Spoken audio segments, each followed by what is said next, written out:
Hello friends, welcome back to our channel Honey Soni. అందరూ ఎలా ఉన్నారు? మీ అందరూ బాగున్నారని నేను అనుకుంటున్నాను. నేనైతే చాలా బాగున్నాను. ఈరోజైతే మీకు 2 నెలలు లేదా 3 నెలలు నిల్వ ఉండే అల్లం వెల్లుల్లి పేస్ట్, చింతపండు గుజ్జు ఎలా చేయాలో చూపిస్తాను. చూసేయండి వీడియో. 1/2 కిలో అల్లం, 1/2 కిలో వెల్లుల్లి తీసుకోండి. నేను చూపిస్తున్నాను కదా, ఫస్ట్ చూసారు కదా వీడియోలో. అలాగా క్లీన్ చేసేసుకొని అల్లం అది బాగా చిన్న చిన్న ముక్కలుగా కట్ చేసేసుకొని ఒక బౌల్లో పెట్టుకోండి. వెల్లుల్లి కూడా ఇలా ఒలుచుకొని ఒక బౌల్లో పెట్టుకోండి.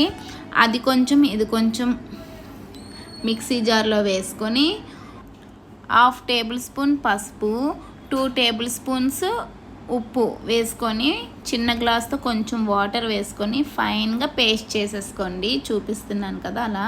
నేనైతే చిన్న జార్లో చేసుకున్నాను. నాకు ఒక 3 టైమ్స్ పట్టింది మిక్సీ మొత్తం చేసుకోవడానికి. నాకైతే ఒక 1.5 మంత్ వస్తుంది. నేను ఎక్కువగానే వాడుతాను ఇది. కాకపోతే నేను ఎప్పుడు ఇలానే చేసి పెట్టుకుంటాను. కొంతమంది పసుపు ఉప్పు అది వేయరు, నేనైతే వేసుకుంటాను. నెక్స్ట్ ఇంకొకటి ఏంటంటే, మనం ఎయిర్ కంటైనర్ బాటిల్లో తీసుకుంటాం కదా, అందులో మాత్రం స్పూన్ పెట్టేసి వదిలేవద్దు. ఎప్పటికప్పుడు ఫ్రెష్గా డ్రై అయ్యే స్పూన్ మాత్రమే యూజ్ చేయండి. అలా అయితే మీకు ఫ్రెష్గా ఉంటుంది అల్లం వెల్లుల్లి పేస్ట్ అనేది. ఇంకా 3rd టైం కూడా చేసేసుకున్నాను. ఫస్ట్ టైమే నేను సాల్ట్ని పసుపు వేసుకున్నాను. ఇప్పుడు మరి ఇంకా వేసుకోలేదు. వేసుకోకుండా మొత్తం మిక్సీ చేస్తాను కదా. ఇప్పుడు ఆయిల్ కలిపాను. ఇందులో 1 టేబుల్ స్పూన్ ఆయిల్ వేసుకొని మొత్తం కలిపేసుకొని ఒక ఎయిర్ కంటైనర్ బాటిల్లోకి తీసుకోవాలి. నా వీడియో ఎలా ఉంది? మీ అందరికీ నచ్చినట్లయితే సబ్స్క్రైబ్ చేసుకోవడం మర్చిపోవద్దు. ఇక నాకు 1 కిలో హనీ బాటిల్ ఉంటుంది కదా, దాని నిండా అయితే నాకు వచ్చింది. నెక్స్ట్ ఇంకా చింతపండు గుజ్జు ఎలా చేయాలో చూపిస్తాను. చింతపండు 1 ఇయర్కి ఒకసారి నేను తీసుకుంటాను. చింతపండు 1 కిలో తీసుకున్నాను. స్టవ్ ఆన్ చేసుకొని కళాయి పెట్టుకొని ఒక 1/2 లీటర్ వాటర్ అయితే బాయిల్ చేసుకున్నాను. మీరు స్టీల్ బౌల్లోనైనా చేసుకోవచ్చు. స్టవ్ ఆఫ్ చేసుకున్నాను. వాటర్ హీట్ అయిన తర్వాత ఈ కిలో చింతపండు తీసి పెట్టుకున్నాం కదా, అది అనేది అందులో పెట్టేసి ఒక 15 మినిట్స్ వరకు అలా ఉంచేసాను. ఇప్పుడు కలుపుతూ ఉన్నాను. అది చింతపండు ఏంటంటే నేను 1 ఇయర్కి ఒకసారి తీసుకుంటాను కదా, బాగా ఎండబెట్టేస్తాను. గట్టిగా అయిపోయింది. కొంచెం నానడానికి మాత్రం టైం తీసుకుంది నాకైతే. ఇప్పుడు చల్లగా అయ్యింది. అయిన తర్వాత ఒకసారి కళాయిలో కలిపేసుకొని ఒక బేసిన్లోకి తీసుకున్నాను. ఇదిగోండి చూపిస్తున్నాను కదా ఇలా. కానీ ఇలా చేసుకొని పెట్టుకుంటే మాత్రం హ్యాపీగా మార్నింగ్ టైం అయితే చాలా ఫ్రీగా ఉంటుంది. అబ్బా, చాలా ఫాస్ట్గా పని కూడా మనకు అయిపోద్ది. ఇలా చేసి పెట్టేసుకున్నాం అనుకోండి, చక్కగా పులుసులు పెట్టుకున్నా, సాంబార్ చేసుకున్నా, పచ్చళ్ళు పెట్టుకున్నా, లంచ్ బాక్సుల్లో పులిహోర అదే ఎక్కువ చేస్తాం కదా, పులిహోరలకు బాగా యూజ్ అవుతుంది. నాకైతే లెమన్తో అయితే అస్సలు నేను చెయ్యను. ఇయర్లీ వన్స్ అయినా నేను చెయ్యను. ఎక్కువగా చింతపండు గుజ్జుతోనే చేస్తాను. నాకు ఇలానే ఇష్టం. అది గుజ్జు చూడండి ఇలా తీసాను కదా, తీసిన తర్వాత ఇంకా అక్కడ నించొని అయితే నేను తీయలేకపోయాను. అబ్బా, చాలా టైం పట్టింది. ఇలా వాటర్ వేసుకుంటున్నాను కదా, ఫస్ట్ ఒక బౌల్లోనే వాటర్ హీట్ చేసుకొని ఉంచేసుకోండి. అలా కొద్దిగా వాటర్ వేస్తూ మనం చింతపండు గుజ్జు అనేది తీసుకోవాలి. నెక్స్ట్ ఆ పిప్పు లాంటిది ఉంటుంది కదా, అది మాత్రం పడేయవద్దు. నేనైతే మాత్రం ఫ్రిడ్జ్ ఒకటి పెద్దది కొనుక్కున్నాను. ముందే దాచేదాన్ని, ఇప్పుడు మరీ దాస్తున్నాను. అయితే పిప్పు మాత్రం ఒక ఎయిర్ కంటైనర్ బాక్స్లో పెట్టి ఉంచుకుంటే పూజ సామాన్లు అవి తోముకోవడానికి మాత్రం బాగా పనిచేస్తుంది. కానీ వేస్ట్ చేయొద్దు.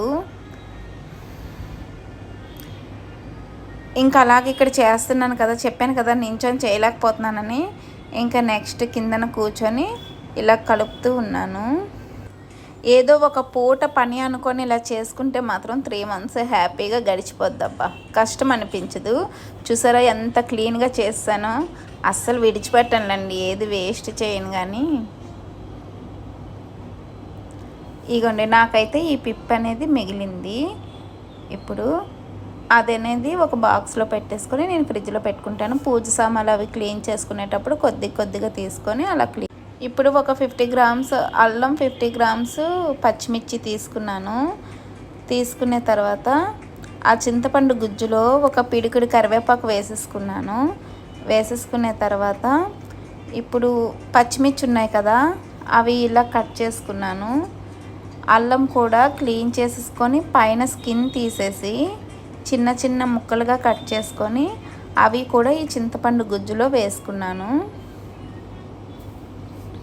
ఇదిగోండి చూపిస్తున్నాను కదా, ఇలా వేసుకున్న తర్వాత 1 టేబుల్ స్పూన్ పసుపు, ఒక చేరడు అంటే చెయ్యి నిండా ఉప్పు మాత్రం వేసుకున్నాను. చింతపండుకి ఎలాగా ఎక్కువగానే పడుతుంది కదా ఉప్పు. నెక్స్ట్ 1 టేబుల్ స్పూన్ ఆయిల్ అసలు ఇంకో స్పూన్ కూడా నాకు పడింది, తర్వాత వేసుకున్నాను. ముందు వేసుకోలేదు ఎందుకంటే తుల్లిపోతుంది అనేసని, మళ్ళీ ఆ స్టవ్ నిండా మొత్తం అయిపోతుంది ఆ విధంగా అనేసని ఫస్ట్ 1 టేబుల్ స్పూన్ వేసుకున్నాను. తర్వాత ఇంకో స్పూన్ వేసుకున్నాను. వేసుకున్న తర్వాత బాగా కలిపేసుకొని స్టవ్ మీద పెట్టేసుకొని ఇంకా ప్లేట్ మూత పెట్టేసుకున్నాను. సిమ్లోనే చేయాలి, మీడియం ఫ్లేమ్లో కూడా పెట్టకూడదు. పెడితే ఇంక అంతే సంగతి, సిమ్లోనే పెట్టుకోవాలి మనమైతే మాత్రం. నాకు ఒక హాఫ్ అన్ అవర్ వరకు పట్టింది టైము. ఇంకా నైట్ అయితే అలా ఉంచేసాను. నెక్స్ట్ డే మార్నింగ్ ఇంకా నేను బాటిల్లోకి వేసుకున్నాను. అప్పటికి చల్లగా అయిపోద్ది కదా, చల్లగా అయిన తర్వాత వేసేసుకున్నాను. ఇంకా లాస్ట్లో మాత్రం చిన్న బెల్లం ముక్క అనేది వేసుకున్నాను. ఇదిగోండి బెల్లం చూసారు ఎంత బాగుందో, జిగటగా ఉంది. గానుగ బెల్లం మా ఊరు నుండి పట్టుకొచ్చా. ఇక్కడ మన వైజాగ్లో బెల్లం బాగోదు, నాకైతే నచ్చదు, నేను అక్కడ నుండి తెచ్చుకున్నాను. ఇంకా ఇది బెల్లం వేసిన తర్వాత కూడా ఒకసారి కలిపేసుకున్నాను.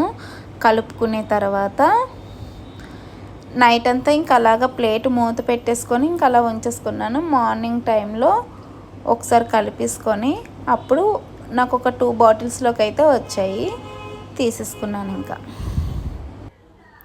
మీలో ఎవరైనా ఇలా చేసుకున్నట్లయితే నాకు కామెంట్ బాక్స్లో కామెంట్ చేయండి, నేను కూడా ఇలానే చేస్తాను అనేసని. నా వీడియో అయితే మీ అందరికీ నచ్చింది అనుకుంటున్నాను. నచ్చినట్లయితే please do like, share and subscribe చేసుకోండి. నా వీడియో నచ్చినట్లయితే మీ ఫ్రెండ్స్ అండ్ ఫ్యామిలీ మెంబర్స్ అందరికీ షేర్ చేయండి. For more videos thank you to all.